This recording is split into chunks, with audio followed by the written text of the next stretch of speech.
I made a video when I saw those men, being pinned down, and then their head pinned down and their hands tied at their back, and they were flogging them.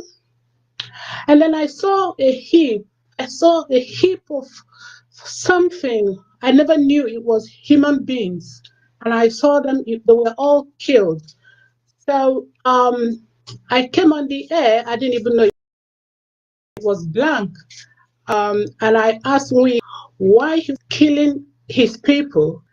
And I was really disturbed because I started watching all this social media. And as I was watching, I saw Eastern Security Network. I was so happy.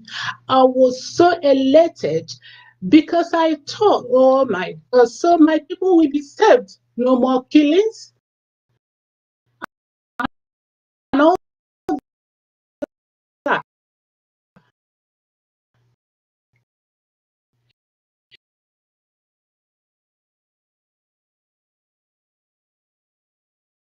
And to my amazement, they have to do everything to destroy. And you knew how happy I was when I saw it. I am making this video because when I remember when my sister that came from America took me to Ikemba to his house in Ikoyi years ago when I was in secondary school. And I could not just believe what I was hearing. But because I wasn't, matured enough, to know what he was saying, but I could hear a lot of things he said. And I'll tell you, when they started their discussion, because when we went there was somebody there, and Ojukwu was lamenting the his brothers, and he called them Igbos. His brothers, really let him down. And when he was saying, he was calling names, which I didn't remember, but I just remembered one name, because I think I still know the person. He was just saying, why these people let me down, these people did this, these people did sabotage him. And it was really painful. Even though I was not watching because I was just busy drinking a Coke, they gave me. But I still heard so many things. And, I can see the pain in him. And the same pain I'm seeing in Nnamdi Kanu today. It's unfortunate that, I didn't know about the IPOB on time. Because when they started, I think 2011, I was in Nigeria for a couple of years. And I saw the kind of pain I'm seeing in Nandi today. I saw it in December. And still today, our people has not changed. Nothing has changed. And if people are talking about Nnamdi Kanu being so rude, shouting at people, doing all sorts of things, and I'm telling you that if I wasn't in his shoes, I would say more than that, because the pain, I can just imagine the pain that man is going through, right? So I just don't want to, believe that human beings will object all the security outfit. That is unbelievable, And I have lived in Nigeria from 2011, and I cannot tell you, what my experiences, and I saw that what Nnamdi Kanu is saying is just exactly a couple of reasons. Listen, let me tell you something. I'm an Igbo woman. I'm a Biafran. And I'm an IPOB in spirit. But physically, because I don't know where to go. I don't know where to go to get it, to get registered, to participate. So I haven't been able to do that. But I'll tell you one thing. What is going on in Nigeria today is something unbelievable. Because I remember when I was in Nigeria, every morning, I was in Abuja. Every morning, boys, maybe 1, 2, 3, they will lie in front of my gate. I could not drive out. As soon as I want to drive out, I would just see them lying down there. And when I came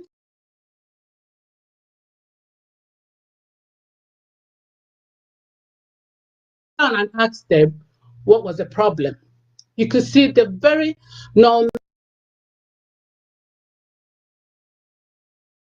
malnourished, looking unkept, and they told me it was hunger because I thought they were sick and I was going to take them to hospital. But they told me they were hungry, and gave them money, to go and get it. And I gave them my medication. Sometimes because of paracetamol, you can't get the real paracetamol and all that,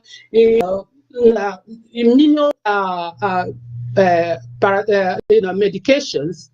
So I decided to, whenever I'm coming to Nigeria, I get some of the medication, and I ended up giving it to people. But what am I saying? I didn't see any Igbo man there out of all the people, because it looks like every day, every morning, they will come and lie down in front of my gate. And at a time, I just said to I can't be giving, because it was like a daily occurrence. But what I'm saying, there was no Igbo person. I think I don't know which one is Fulani or whatever, who they are, but they can speak English properly and they can hear Igbo.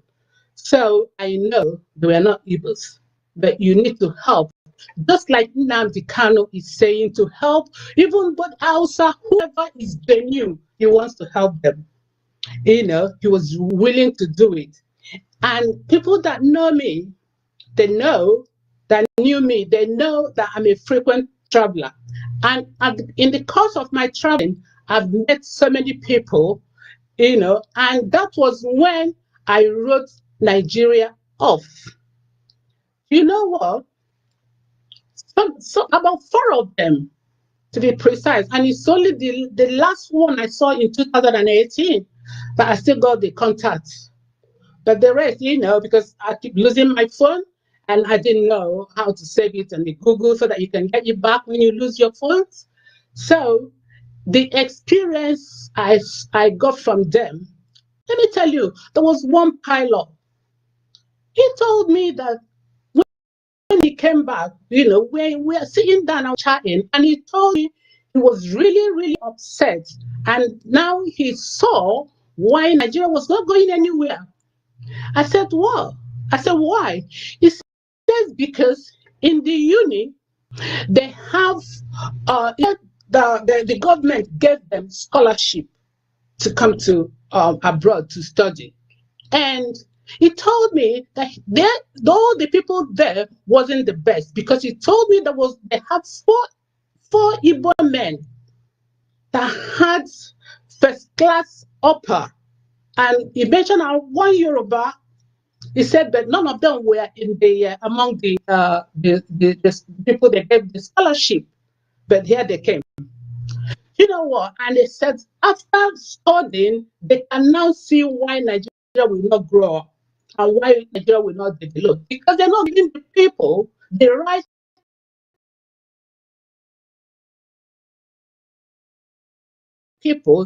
right tools to Nigeria. Can somebody just wake up Nigeria? No, you have 4 men with first class upper. None of them were in the in the scholarship list. But here you go. Another one told me 2 Igbos and 2 Yoruba men, that has very high score, but it says they were not among the people they gave scholarship. Now tell me, how can you say one Nigeria when they are not giving them, giving the people who merited it the chance to develop Nigeria? So it's not going to work anyway. So there's no point deceiving ourselves to say one Nigeria, because it's not going to work. And I'm telling you the gospel truth, it's not going to work. So whoever is saying that is deceiving themselves. And then I come to, because I have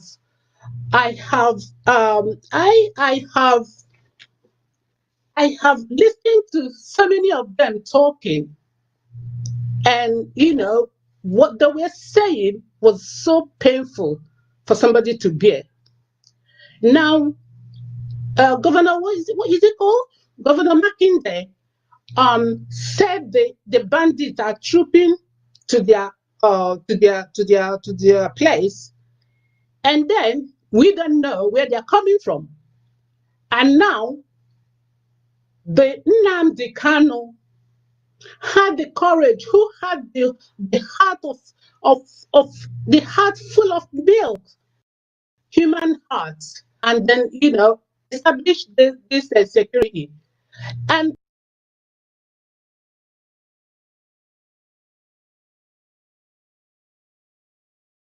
people would now go about to say they're not in support of it. Who the hell are those people? Listen, it's because I'm not a man, and I don't care, because if I have to be in a position to take a gun to go and defend Biafra, I will go there and do that. Because, to be honest, I'm not scared of death now. I've seen whatever I've seen. I'm not hungry. I don't have money anyway. But then, I could help, the little I could. And I've asked for information about how to contribute, because I can't see how human being will leave these security people not to be fed or properly looked after, because they said a tree cannot make a forest. That even if it's £1 or whatever I contribute, with my heart, God will bless it, and I know that.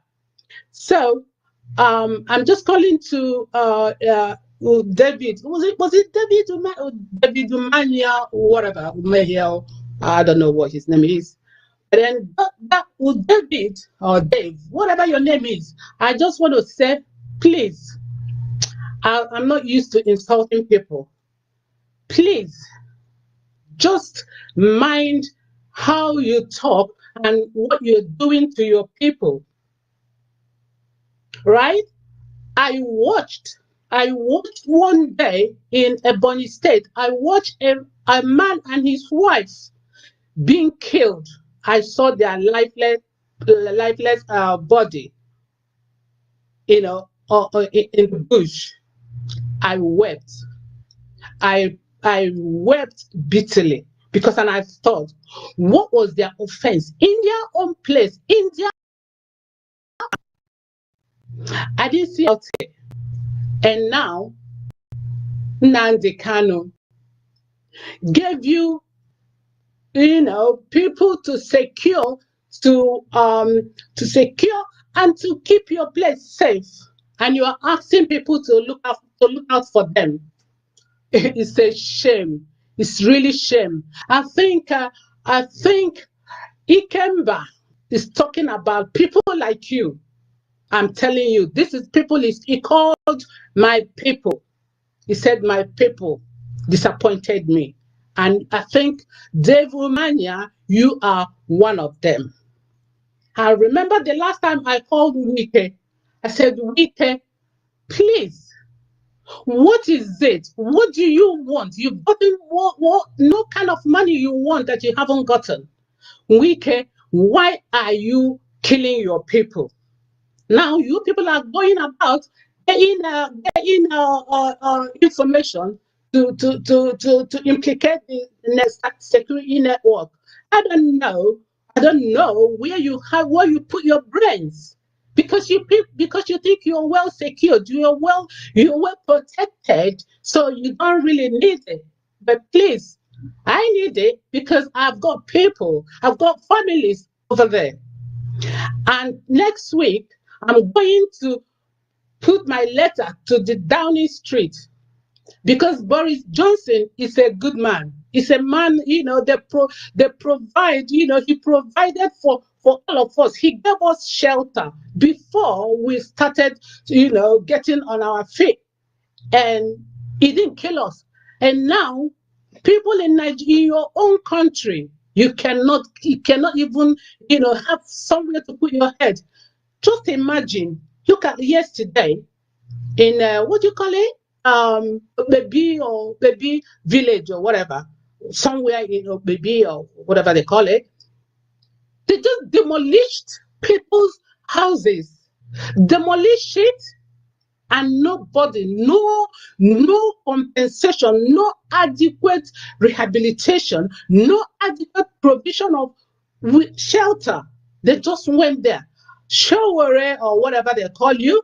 Just because you're governor, everything is okay for you. You're very comfortable, and then you don't think about your people. Now tell me, how can somebody say this is Nigeria? This is a country. This is what Nnamdi Kanu is fighting. Because I know this will not happen in Biafra, and I know that very well. So look, just imagine, and last week or so, a woman that had 4 children sold her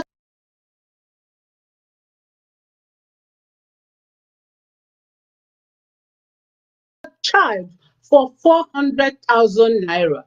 Sold her child for 400,000 naira in this 21st century.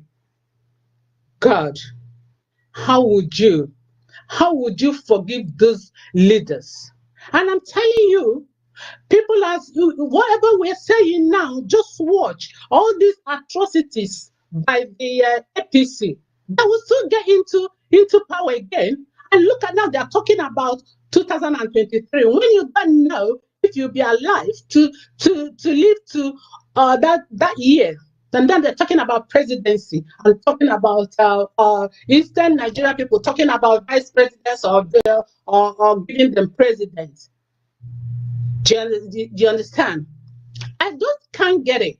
I just don't know how our people reason. How do we reason? So why don't you? Because look at it now. They have given the INEC chairman to their people. So tell me how can somebody else win? Look at the judiciary. They're all the Fulanese. Now tell me how somebody who is not in their party can bring an appeal to them. How do you think that person is going to win? Look at Trump. The judge, the Supreme Court judge that Donald Trump appointed, still rule against Donald Trump. But it can never happen in Nigeria. It can never happen in Nigeria. They have already stationed how to do it. So please, if you don't want to support Biafra, please just shut up and give peace a chance. I was really upset when I heard, what you call him? Asari Dakubo or whatever. Yeah? He was thanking Uche Mefo, oh, I'm so happy, I'm so glad, now I can rest about whatever, with this and that and that. How, that they can appreciate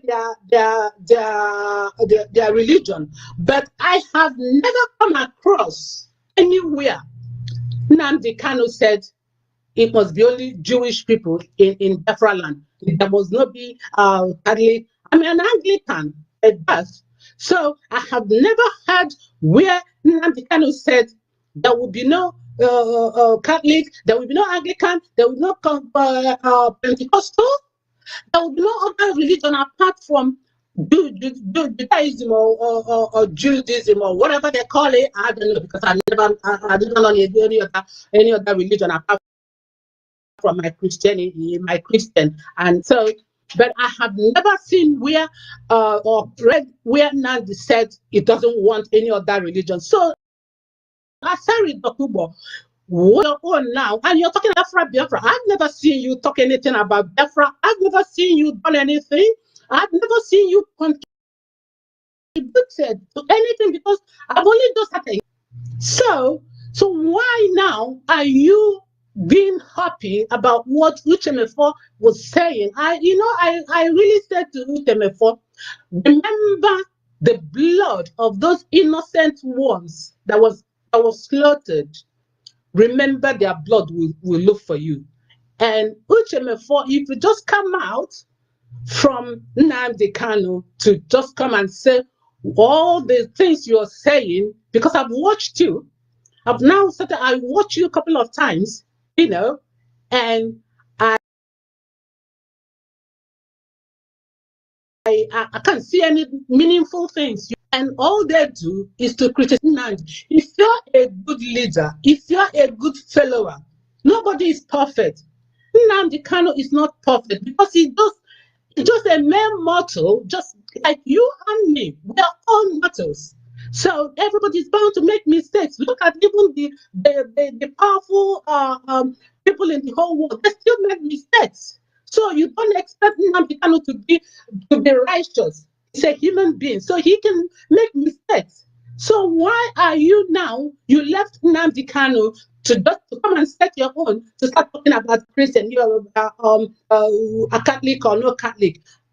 Only if you can show me where Nnamdi Kanu has said there must be no other religions apart from Judaism. Sorry, my love, I don't know what to call it, but I just have to say what I want to say, because I just heard what they said. So if you have seen anywhere Nnamdi criticized or said there must be no other religion in Nigeria, please let me know, or in Biafra, let me know. Now, just imagine why we Igbos are killing ourselves. Why Igbos, you're giving your brothers and sisters out. Dakubo, whatever your name is. If you haven't got anything to say, please go to your house and rest. I'm begging you, and leave Nnamdi alone. Because if they put you there, your own mistakes will be worse. So please leave him alone. And I'm sure that Almighty God will preserve Nnamdi Kanu, Simon Ekpa, and most especially again, you see, Engineer Abaribe. You see, people who deserve to be in the highest post, in the authority, they won't give them chance. Because the only two people that are making sense in that bloody National Assembly or whatever is Engineer Abaribe and Bruce Ben. Oh yeah, I think so. I think it's Bruce Ben. Oh, please forgive me, because I'm really upset. I'm really upset that people are really talking nonsense. Look at the Senate president. Once you don't say anything that he likes, he will tell you, minority leader, please go straight to the point. Please, no hate speech. Why are you saying hate speech? Because I had it. I was in Nigeria up to 2015. I was in Nigeria when they were saying, if we don't perform, stun us. And when a humble, earnest man said exactly what APC said, he said, minority leader, hate speech. Look at them. They're not there. They're not there to improve the quality of life of people. They're just there to get whatever they will get. Nigeria now, I'm telling you, instead of look at the money, look at now, Nigerians, they are servicing their war aircraft. They're servicing them. They're taking some, 7 of them, they're taking some parts to China to repair. Were you repairing it for?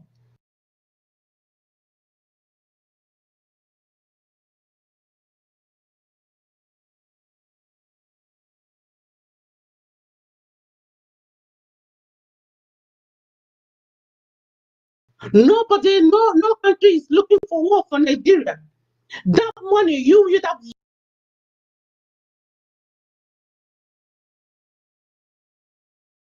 used it to help people, to give people food, to give people shelter, and not to go and start using it for to fight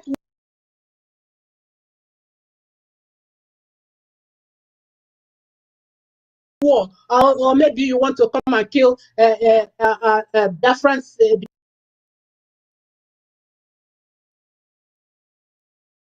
Biafrans or security, the security outfit, Eastern security outfit. It's just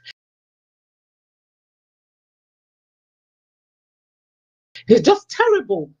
The things they do with the money. He just imagine stage kidnapping. Man, I thank God for social media, because you think you are doing it just to Nigerians, and you don't know that Nigerians are so wise. You just stage something, took 600 and something children, and then not in the car, whatever, 24 hours, you brought them back, and now the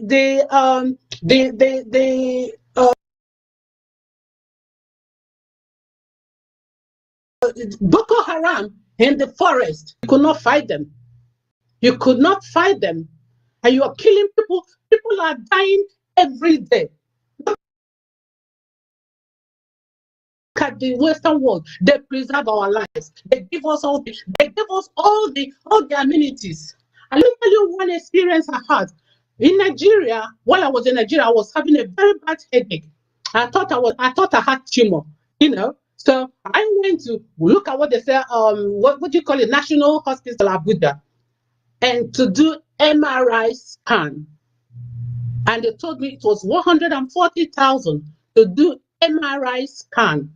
And I said, okay, I was willing to pay. But do you know what? No single MRI scan in Nigeria, in Abuja. Not one, not even private. The private one they saw, they said there was no staff to do it. So if I wasn't able to come back, I would have died in Nigeria if it was tumor. But when I came back, it took only 3 weeks. I got the MRI scan done free. I never paid a dime. But look at it, your country. Anyway, God forbid, because anytime I'm going, I'm not going to Nigeria anytime soon.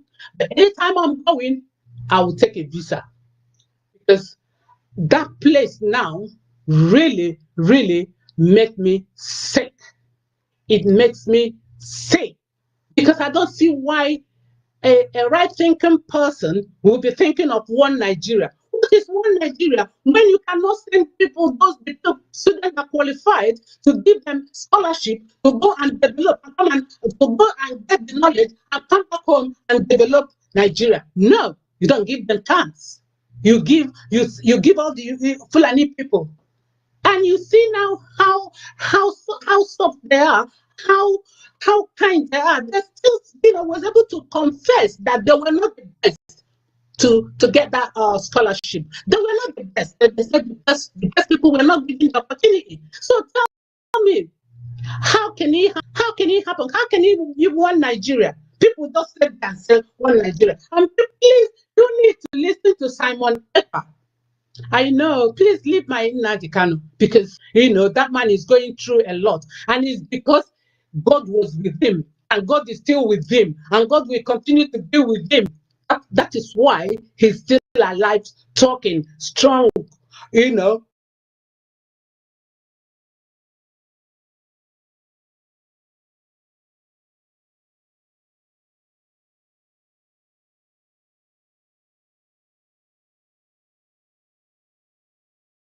Pursuing his goal is because he knew what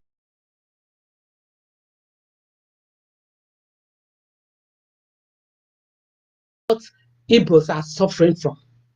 Look at this. There's nothing.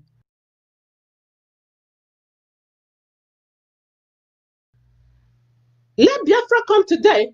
I'm going home. And I'm telling you, and I know I can contribute, my little quota, to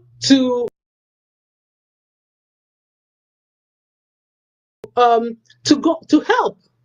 Please, I cannot rest. My heart is still disturbed.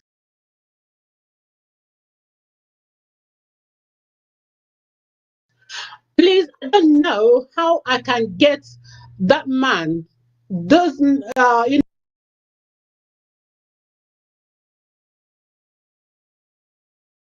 he was among the 22 people killed, when the IPOBs are doing their meetings, and he was the first man to be buried, because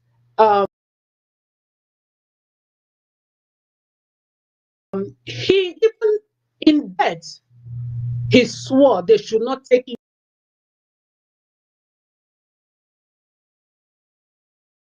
to Nigeria or mortuary. And I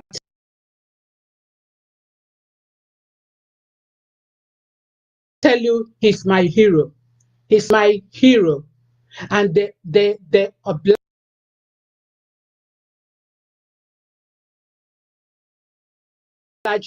his request. And I'm telling you, because that day I watched his funeral, his burial. I watched it and I cried all night. And then I sent them to give me the wife's telephone number. You know what they told me? They said, come down. And I don't even know where I was calling from. And they told me, come down to Ebonyi, or sorry, I don't know where. But those 22 people killed. And I saw it. I saw the corpses. So, and they told me to calm down. Please, if anybody can get me that woman's telephone number, because my mind keeps saying, why don't you help? Help her the little you can. Like I said, I'm not hungry, but I'm not rich anyway. So but please, if somebody can get me the telephone number of the wife of that first man they buried during the that they killed the people, those people killed in the Enugu or Aboni. I think it's Aboni or whatever. But that first man that was buried, because he gave them instruction that if he dies, should not take him to mortuary. Please, I would still want to have the wife's telephone number. If I have 1 naira, I'll give her. If I have 10 naira, I will give her. And I'm gonna make it. I don't want to say, people I'm helping, the people I'm helping, because if you're doing something, you don't have to broadcast it. But I would like to add that lady, that her husband was the first man to be buried. Please, I would like to have her telephone number. Please, I'm so heavy now. I'm so heavy, and I have a project I'm doing. But when I finish with my project, I will really go out to look for where to get where IPOB people are, because they are my family. They are my family, and I cannot sit down and do nothing while my people are dying, while my people and some people are trying to help, because Nigeria is not working. Nigeria is not working. It was not working, and it will never work. So after seeing those people that they sent on what do you call it? What do you call it again? Scholarship. They gave scholarship, and their testimonies really, really hurt me to my what do you call it? What do you call it? I don't even know again what to say because I'm really upset and my heart is really heavy. So my bone marrow, yes, it hurts me because you cannot deny people their rights. And you said we are the same Nigeria. They just go doing things at the back, and people what do you call it? National Assembly. They just do nothing. They just do nothing. That, you know what? My last word is the man I despise most in Nigeria, Femi Adesina, or whatever you call him. Ugly man. I really despise him with passion because that man sat down there and called a man old enough to be his father. He sounds like a broken record. Look at that man. And now this is people who is reading us. This is people who are making decisions for us. You call a man just because he said, when can president come to address us? Oh God in heaven, may God help that man, because that there's what do you call it? Femi Adesina or Adesina, whatever your name is. I don't bloody care what your name is. But I tell you the truth, I despise you because you got no respect. You got no respect. I don't know how much they pay you, because if it is in the Western world where you earn your salary, and I'm telling you the truth, I could be any more than you. But because they give you, they gave you millions of dollars or billions of dollars, and then you buy houses in Dubai and all over the place, and then now you start your filthy backside and call a man old enough to be your father, that he sounds like a broken record. Look at people, and then you sit down. May God, in His infinite mercy, judge you Femi Adesina. Anyway, I've got to go because my heart is heavy. But I must look for my people. I must look for IPOB family, and I must join. I'm not saying I'll do hell, I'll do heaven, but whatever I can do, I can contribute, I will do it. I'm proud to be an IPOB member, spiritually, but I don't know how be it physically. God bless everybody. God bless Mazi Nnamdi Kanu, and God bless